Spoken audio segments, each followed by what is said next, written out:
বিদ্যুৎ নিগমের কর্মচারীদের জন্য ৫% মহার্ঘ ভাতার ঘোষণা দিয়েছেন বিদ্যুৎ মন্ত্রী রতনলাল নাথ। এই সংক্রান্ত ঘোষণা দিয়ে এক সাংবাদিক বৈঠকে তিনি বলেন, পুজোর দিনগুলোতে বিদ্যুৎ পরিষেবাকে স্বাভাবিক রাখতে নিরন্তর প্রচেষ্টা চালিয়েছিল কর্মীরা। তখন স্থির করা হয়েছিল বিদ্যুৎ নিগমের কর্মীদের উপহার দেওয়া হবে, আর তার পরিপ্রেক্ষিতে এই ৫% মহার্ঘ ভাতা প্রদান করা হলো। তিনি জানান, রাজ্যের পিএসইউগুলোর মধ্যে খুব সম্ভবত বিদ্যুৎ নিগমে প্রথম পিএসইউ যাদেরকে নভেম্বর মাসের বেতনের সঙ্গে মহার্ঘ ভাতা প্রদান করার ব্যাপারে সিদ্ধান্ত নিয়েছে নিগমের বোর্ড অব ডিরেক্টরস। এর জন্য প্রতি মাসে অতিরিক্ত প্রয়োজন হবে ৫৫ লক্ষ টাকা। টিপিটিএল এবং টিপিজিএল আলাদা পিএসইউ হিসেবে আত্মপ্রকাশ করলেও এখনো যেহেতু টিএসসিএল অর্থাৎ ত্রিপুরা রাজ্য বিদ্যুৎ নিগমের ছাতার তলাতেই একসঙ্গে কাজ করছে এই সংস্থাগুলো, তাই টিএসসিএল থেকে এই ৩টি প্রতিষ্ঠানের কর্মচারীদেরও একই হারে মহার্ঘ ভাতা প্রদান করা হবে।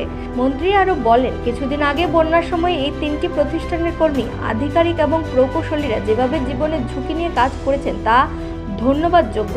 এজন্য নিগম থেকে তাদেরকে এককালীন সামান্য উৎসাহ ভাতাও দেওয়া হয়েছে। মন্ত্রী জানান, এই মুহূর্তে রাজ্যে মোট বিদ্যুৎ গ্রাহক ১১,২৪,৯১৮ জন। এর মধ্যে প্রিপেড গ্রাহক ১,৪১,৫৮৩ জন, পোস্টপেড গ্রাহক ৯,৮৩,৩৩৫ জন। ২০১৮ সালে বিদ্যুৎ গ্রাহক সংখ্যা ছিল ৭,২১,৯৫৫ জন। রাজ্যে বর্তমানে বিদ্যুতের চাহিদা ২৫০ মেগাওয়াট। রাজ্যে বর্তমানে উৎপাদিত বিদ্যুতের পরিমাণ ৬০০ মেগাওয়াট। এর মধ্যে রুকিয়া ১৮ মেগাওয়াট, রামচন্দ্রনগর ৪৫ মেগাওয়াট এবং পালাটানা ৫৩৭ মেগাওয়াট। তার কথায় কেন্দ্রীয় সেক্টর থেকে বিদ্যুৎ পাওয়া যায়। লোকটাক ১১ মেগাওয়াট, কপিলি ৮ মেগাওয়াট, কপিলি 2 ২.২ megawatt, AGBPP ১৪ megawatt, AGTPP ১২ megawatt, DHP ৪ megawatt, RHP ২৮ megawatt, Palatana ১১১ megawatt, BGTPP ৪৯ megawatt, PRE ৮ megawatt, Monarchak ৬৫ megawatt. তবে বর্তমানে মনাচরক বন্ধ আছে। তাছাড়া একমাত্র রুখিয়া বিদ্যুৎ উৎপাদন কেন্দ্রে টিপিজিএল এর বিদ্যুৎ উৎপাদন হয় ১৮ মেগাওয়াট। বাংলাদেশে এই মুহূর্তে বিদ্যুৎ দেওয়া হয় ৬০ মেগাওয়াট। বাংলাদেশের কাছে এই মুহূর্তে বকেয়া অর্থ ১৩৫ কোটি টাকা। এর মধ্যে লেট পেমেন্ট সারচার্জ যুক্ত করা হয়েছে। নিয়মিতভাবে বাংলাদেশ বিদ্যুতের বকেয়া পরিশোধ করছে বলেও মন্ত্রী জানান। বিদ্যুৎ মাশুল সম্পর্কে বক্তব্য রাখতে গিয়ে মন্ত্রী বলেন, রাজ্যের সর্বশেষ বিদ্যুতের ট্যারিফ বৃদ্ধি হয় ১ আগস্ট ২০২৪ থেকে। গ্যাসের মূল্য বৃদ্ধি এবং আন্তঃরাজ্য বিদ্যুৎ পরিবহন ক্ষেত্রে মূল্য বৃদ্ধির কারণে ত্রিপুরা ইলেকট্রিসিটি রেগুলেটরি কমিশন এই তারিফ বৃদ্ধি করে। আগে যেখানে গ্যাসের প্রতি ইউনিটের মূল্য ছিল ২৩৮ টাকা ৩২ পয়সা, সেখানে বর্তমান প্রতি ইউনিট গ্যাসের মূল্য হয়েছে ৭০৪ টাকা ২৯ পয়সা, অর্থাৎ গ্যাসের মূল্য ১৯৬ বৃদ্ধি পেয়েছে। আন্তঃরাজ্য বিদ্যুৎ পরিবহনের ক্ষেত্রে আগে যেখানে প্রতি মাসে ৩,৫০ লক্ষ টাকা পরিবহন খরচ হতো, সেখানে বর্তমানে প্রতি মাসে এই খরচ দাঁড়িয়েছে ১২ কোটি টাকায়, যা ১৭৮ বৃদ্ধি পেয়েছে। মন্ত্রী জানান, সিঙ্গেল ফেজ ডোমেস্টিক ব্যবহারের ক্ষেত্রে ০ থেকে ৩০ ইউনিট পর্যন্ত বিদ্যুৎ ব্যবহারকারী গ্রাহকের সংখ্যা ৮৯,২৬৮ জন। ০ থেকে ৫০ ইউনিট পর্যন্ত বিদ্যুৎ ব্যবহারকারীর সংখ্যা ৩,৩৩,৮৫৬ জন। ৫১ ইউনিট থেকে ১৫০ ইউনিট পর্যন্ত বিদ্যুৎ ব্যবহারকারীর সংখ্যা ১,৭৯,৬৪৮ জন। ১৫১ ইউনিট থেকে ৩০০ ইউনিট পর্যন্ত বিদ্যুৎ ব্যবহারকারীর সংখ্যা ৬৬,৩৪২ জন। ৩০০ ইউনিটের উপরে বিদ্যুৎ ব্যবহারকারীর সংখ্যা ৩১,৯৫৩ জন। হুক লাইন সম্পর্কিত বিষয়ে বিস্তারিত তথ্য দিতে গিয়ে মন্ত্রী জানান, গত ১ এপ্রিল থেকে ২৮ নভেম্বর ২০২৪ পর্যন্ত মোট ৫৪০টি হুকলাইন বিরোধী অভিযান সংঘটিত হয়েছে। এর মধ্যে ৩,০৪১টি হুকলাইন বিচ্ছিন্ন করা হয়েছে। মিটার পরীক্ষা করা হয়েছে ৩,৮১০টি। এর মধ্যে মিটারে বিদ্যুৎ চুরি ধরা পড়েছে ৫৪৯টি ক্ষেত্রে। মোট জরিমানা ধার্য করা হয়েছে ১,৫৬,৩২,৫৯৬ টাকা। এর মধ্যে থেকে জরিমানা আদায় হয়েছে ১,১৮,৯৮,৮৪২ টাকা। এই অভিযানে গিয়ে দীর্ঘদিন পরে থাকা বকেয়া আদায় হয়েছে ১১,৬৯,৬১৩ টাকা। পিএম সূর্য ঘর মুফত বিজলি যোজনায় সরকারি ভর্তুকিতে সোলার প্যানেল বসানোর জন্য মন্ত্রী এদিন রাজ্যবাসীকে অনুরোধ জানিয়েছেন। তিনি জানান, পিএম সূর্যগড় মুফত বিজলি যোজনায় এখন পর্যন্ত ৯,৯৫৯ জন নাম নথিভুক্ত করেছেন। সমস্ত কাগজপত্র জমা করেছেন ৯৮৯ জন। এর মধ্যে ফিজিবিলিটি অ্যাপ্রুভাল পেয়েছেন ৯৮২ জন। আগরতলায় বিদ্যুৎ নিগমের কাজের অগ্রগতি সম্পর্কে মন্ত্রী জানান, ২০১৮ সালের আগে পর্যন্ত আগরতলায় আন্ডারগ্রাউন্ড কেবল লাইন ছিল ২০৩ কিলোমিটার। ২০২৪ সাল পর্যন্ত আগরতলায় এই আন্ডারগ্রাউন্ড কেবল লাইনের দৈর্ঘ্য ৪৭৭ কিলোমিটার। ২০২৪-২৫ অর্থ বছরে আগরতলার জন্য বিদ্যুৎ নিগম লিমিটেড পরিকল্পনা নিয়েছে। তিনি আরও জানান, ইলেকট্রিক্যাল ডিভিশন নম্বর ১-এর আওতাধীন মোট ২১ কিলোমিটার আন্ডারগ্রাউন্ড কেবল বসানো হবে। মোট ৩টি ১৫ এমবি ক্ষমতা সম্পূর্ণ পাওয়ার ট্রান্সফরমার বসানো হবে, যা ২টি বসবে প্রগতি সাবস্টেশনে এবং একটি বসবে এনআরসিসি সাবস্টেশনে। ইলেকট্রিক্যাল ডিভিশন নম্বর ২-এর অধীনে মোট ২৪.৩ কিলোমিটার ৩৩ কেবি ক্ষমতা সম্পূর্ণ আন্ডারগ্রাউন্ড কেবল বসানোর পরিকল্পনা আছে। ক্যাপিটাল কমপ্লেক্স ডিভিশনের অধীনে মোট ১১.১৫ কিলোমিটার ৩৩ কেবি ক্ষমতা সম্পূর্ণ আন্ডারগ্রাউন্ড কেবল লাইন বসানোর পরিকল্পনা রয়েছে বলেও মন্ত্রী এদিন জানিয়েছেন। আজকে বিদ্যুৎ নিগম এবং বিদ্যুৎ দপ্তরের পক্ষ থেকে সবাইকে অভিনন্দন জানাচ্ছি। আপনারা জানেন যে TSECL, TPTL এবং TPGL আলাদা আলাদা PSU হলেও একটা ছাতার নিচেই কিন্তু ওরা একসাথে রয়েছে। ত্রিপুরা রাজ্য বিদ্যুৎ নিগমের ছাতার তলাতেই একসঙ্গে কাজ করছে এবং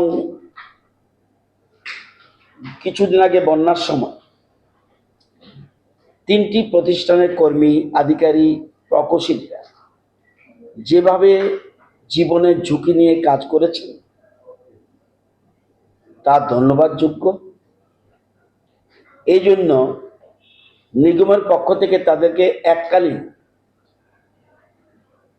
উৎসব ভাতাও দেওয়া হয়েছে, শুধু বন্যার কাজে, অভূতপূর্ব কাজের জন্য।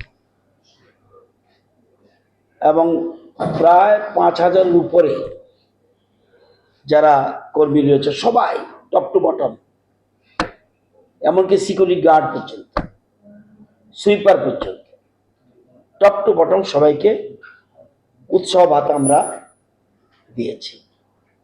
মিনিমাম ৪০০ টাকা, উপরে ১৭০০ টাকা পর্যন্ত। দুর্গা পূজা এবং দীপাবলিতেও এরা সমস্ত আনন্দ উৎসবকে পাশে রেখে নিরন্তর বিদ্যুৎ পরিষেবা জারি রেখেছে দুর্গাপূজা এবং দিওয়ালির সময়। আপনারা জানেন যে আমাদের রাজ্যে ২০১৮-র আগে বিদ্যুৎ গ্রাহকের সংখ্যা ছিল ৭,২১,৯৫৫। আজকে এই গ্রাহকের সংখ্যা দাঁড়িয়েছে ১১,২৪,৯১৮। বেড়েছে এই ৬.৫ বছরে ৪,০২,৯৬৩। বিদ্যুৎ গ্রাহকের সংখ্যা এত বৃদ্ধি পেয়েছে, সবাই জানে যে আধুনিক ত্রিপুরা, আধুনিক ভারতবর্ষ বা আধুনিক পৃথিবী হতে হলে বিদ্যুতের ছাড়া উপায় নেই। সেই জন্য সবাই সর্বক্ষেত্রে বিদ্যুৎ গ্রাহকের সংখ্যা বাড়ছে। আমাদের রাজ্যে বর্তমানে এই মুহূর্তে, আজকে যে বলি আজকে বা গতকাল, বিদ্যুতের চাহিদা ২৫০ মেগাওয়াট। এই জায়গাটা আপনাদের ক্লিয়ার থাকার জন্য বলছি।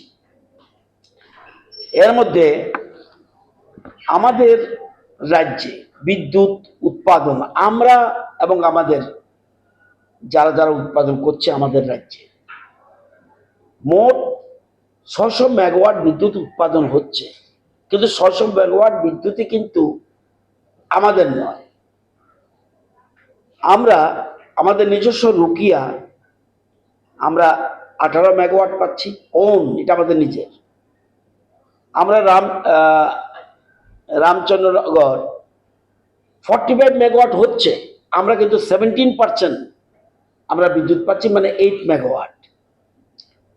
আমরা পালাটানা অনেক উৎপাদন হচ্ছে 537, কিন্তু আমরা শেয়ার পাচ্ছি 27%, 111 মেগাওয়াট। লোকটাক এখান থেকে আমরা শেয়ার পাচ্ছি 11 মেগাওয়াট। কপিলি এখান থেকে আমরা শেয়ার পাচ্ছি 8 মেগাওয়াট। কপিলি 2 সেখান থেকে আমরা শেয়ার পাচ্ছি 2.2 মেগাওয়াট। কাঁঠালগুড়ি একটা জায়গা, সেখান থেকে আমরা শেয়ার পাচ্ছি 14 মেগাওয়াট শেয়ার পাচ্ছি। রামচন্দ্রনগর এটার থেকে আমরা 12 মেগাওয়াট পাচ্ছি শেয়ার। দয়াং বলে একটা জায়গা আছে, সেখানে আমরা 4 মেগাওয়াট আমরা বিদ্যুৎ শেয়ারে পাচ্ছি। রাঙ্গা নদী 28 মেগাওয়াট আমরা শেয়ার পাচ্ছি। বঙ্গাইগাঁও আমরা 49 মেগাওয়াট আমরা শেয়ার পাচ্ছি। আমরা পারে বলে একটা জায়গা আছে, সেখান থেকে 8 মেগাওয়াট আমরা শেয়ার পাচ্ছি। মনার চকের 65 সবটাই পাচ্ছি। আজকের দিনে মেনটেন্যান্সের জন্য কিছুদিনের জন্য এটা বন্ধ হয়েছে। এটা হলো পুরা সামগ্রিক চিত্র আমাদের রাজ্যের বিদ্যুৎ উৎপাদন কি হচ্ছে। এবং আপনারা জানেন যে যে বাংলাদেশে আমরা এই মুহূর্তে বিদ্যুৎ দিচ্ছি 60 মেগাওয়াটের আশেপাশে, কখনো 70, 60 উপরে হয়, 70ও হয়। ওদেরও যেহেতু একটু ঠান্ডা পড়েছে, ওদেরও আবার বিদ্যুতের চাহিদা কমছে, ওদের সাথে চুক্তি হয়েছে, ওদের ওইখানে আমরা দিচ্ছি। এখন ওইখানে দিতে গিয়ে আমরা পয়সা ভালো পাচ্ছি, 6 টাকা 63 পয়সা প্রতি ইউনিট। আচ্ছা, এখন বাংলাদেশের কাছে এটা আমি টোটাল তথ্য আমার যে উদ্দেশ্যে দেখেছি সেটা আমি পরে বলবো। বাংলাদেশের কাছে এই মুহূর্তে আমরা বকেয়া রয়েছে 135 কোটি টাকা। এটা তারা এখন দিচ্ছে, মোটামুটি ভালোই দিচ্ছে, কিন্তু কোনো ডাইরেক্ট আমাদের কাছে তো আসে না, থ্রু এনবিবিএন এই সোর্সে আমাদের আসে। আমাদের 1 ইউনিট বিদ্যুৎ, এই জায়গাটা আপনারা লক্ষ্য রাখবেন, আমাদের 1 ইউনিট বিদ্যুৎ উৎপাদনে খরচ হয় 60 টাকা 56 পয়সা 1 ইউনিট। যেমন আমার বাড়িতে নিজস্ব প্রতিনিধি রিপোর্ট, এশিয়ান টাইমস।